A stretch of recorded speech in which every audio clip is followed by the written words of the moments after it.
Okay, I'm going to get done what I can in the next 10 minutes. Your homework is to just think about those parent graphs and stuff like that. We're going to finish these notes tomorrow. Okay, and then you will have an assignment over the weekend. I've got it right here. It's one page, front and back. Okay, not a big packet of stuff, even though it's got graphs on it. Okay, the other thing I want you to keep in mind is there are going to be times where I give you a piece of paper and it'll be called a quick draw, and I'm just going to say, hey, write these functions down and graph them. Okay, graph them really quick, graph them accurately, and know what the points are and be able to label them. So here we go on this stuff right here. We'll do those quick draws all the way throughout the entire unit. This inequality right here, so 2 less than or equal to x less than 6 can be written in interval notation this way. So what does the square bracket mean? Colson? That it can go to 2. Okay, it can go to 2. Okay, it's included in that little interval. It's included, or it can actually equal to it. And the round bracket means it's like a border. It's excluded from that little interval. Okay, so the square bracket included, round bracket excluded. Okay, it's not actually in the interval. It's a border. So if we wrote this in interval notation, and the important part here is that we write it in the correct order. We usually write in inequalities smallest to biggest. So this is going to be a 1, comma, to a 7. This one's not included, so it's a round bracket. This one is included, so it's going to be a square bracket. So again, the clue here is that little bar underneath there, that bottom half of the equal sign. 7 can be included, 1 not included. Okay, this one right here, x's are greater than 3. Might be helpful to think of what this looks like. Here's 3, and greater than is this direction right here. So we want to write down everything that's included in that. The answers are going to start at 3, hit a comma. Where do they stop? They stop at infinity. It's always a round bracket around infinity because it's not really a number, it's more of an idea. And this one is not included, so it goes like that. So that would be the right answer for that one. And less than or equal to -2, here's -2. We'd close it in because it's going to equal that, and then it's shaded this way. Please don't write -2 comma negative infinity. We always start at the left.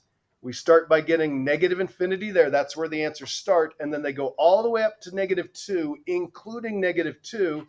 So square bracket around here, always round around in either type of infinity, plus or minus infinity. I'm hoping that's all review. You've seen interval notation before, right? Okay, if not, and you've got some questions, please make sure you ask. We're going to review some vocabulary that you're probably already familiar with, and then we're just going to kind of build on that. So functions can be represented as a table, as a graph, as a formula, set of ordered pairs, mapping, and all that sort of stuff.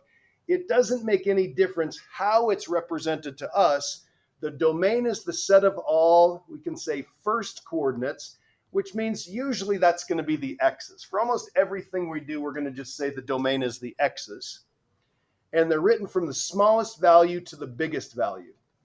Okay? In other words, from left to right on the x-axis. The range is the set of all second coordinates. So for all intents and purposes, for what we're going to do, they're the y values. And we write those from the smallest value to, again, the biggest value. But this is different because we're talking about y's. I need to change this. We should write from bottom. Will you change that, please? Bottom to top. This is what happens when you proofread way too many times. You still don't catch stuff. Okay? Now, just a quick little note on this. If it's a story problem, the domain and the range are going to be determined by whatever is appropriate in that setting. So it may be that negative numbers don't make any sense in the real world, but they make sense in the mathematical model. So just keep that in mind. And another way that you can keep this straight is domain and range. Those are alphabetical. X and Y, those are alphabetical. So you can keep them straight that way. Now, if you've got a graph figuring out the domain and range, absolute piece of cake. Because you can just take the graph. If you want the domain, you can squish and flatten it onto the x-axis. Anything that's covered by that graph is part of the domain. And if you want to figure out the y, the range, we squish it on the y-axis. So if I were to take this graph, notice that there's arrows on the end. Okay, and we're going to assume that even if there aren't arrows on the ends of these graphs, we'll just assume that it continues unless they put closed endpoints on that. So if I take this graph and I squish it onto the x-axis, so all these points come down here, all these points come up here, all these points come down here, the entire x-axis would be covered. It would look something like this, okay? So we can go from as far left as we want to as far right as we want. So that means the domain is from negative infinity to infinity. And if we squish it on the y-axis, these points would come over here, these points would come up here. So we start right here, and again, we go from the bottom to the top. So it's going to start at -2, including -2, okay, as far up as we can go. So, and as far up as we can go, you can just continue in that direction. So it's going to be from -2, comma, all the way up to positive infinity. And Luke, what type of bracket goes around the -2? It is square because it actually hits that point right there. Okay? Any questions there? Okay. It's a little tougher to find the domain and the range if you're just given a function. It's actually a piece of cake if you can just quick draw this. So we're going to take this one and think about what this does. This moves the square root graph, which we know has some domain issues. It moves it left 2 and down 3. So a quick little sketch would look something like this. Back 2, down 3. Did it get vertically flipped at all? Nope. So it looks like the top half of a parabola. So it looks something like that. Squish it onto the x-axis. All these points would come up here. All these points would come down here. How far left can we go and still get a point? Can we do -5?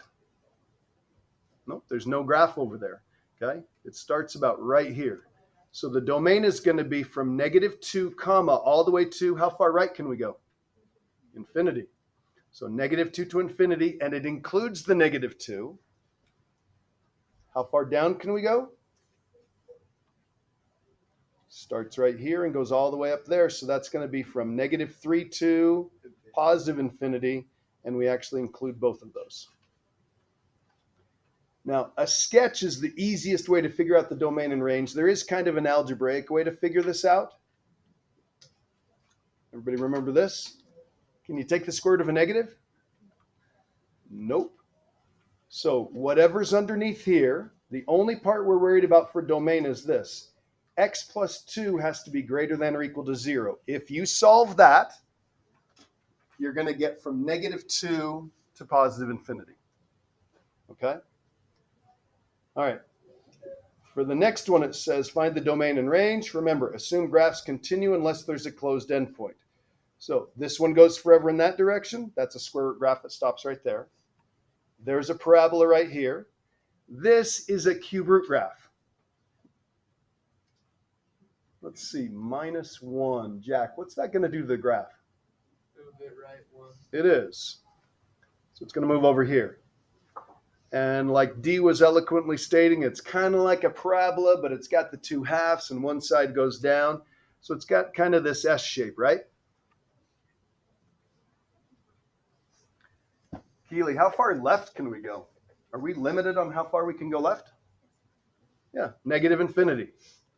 How far right can we go? As far as we want. So positive infinity, negative infinity to infinity. Sai got what might be a tough question. How far down is this graph going to go?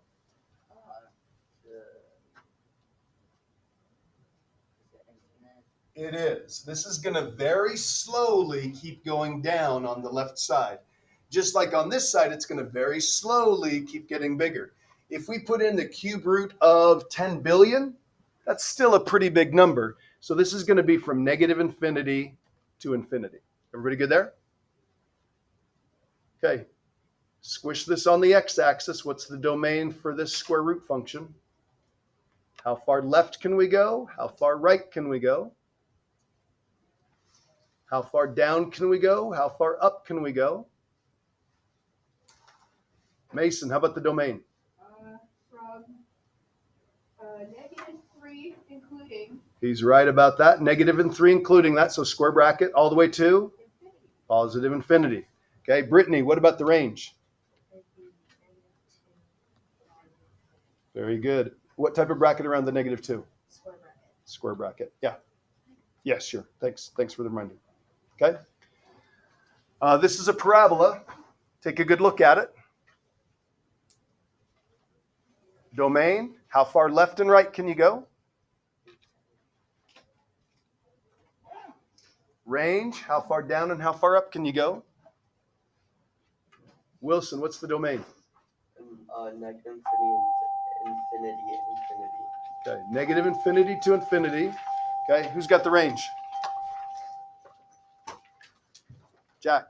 -3 square bracket to infinity. Very good. There you go. Okay, so you've got a couple, 3 problems to think about. Just think about these right here. All we need to do is finish this last problem, backside, and then we'll be done for tomorrow. Have a great day. If you're struggling with anything, please come and see me. I'd be happy to help you.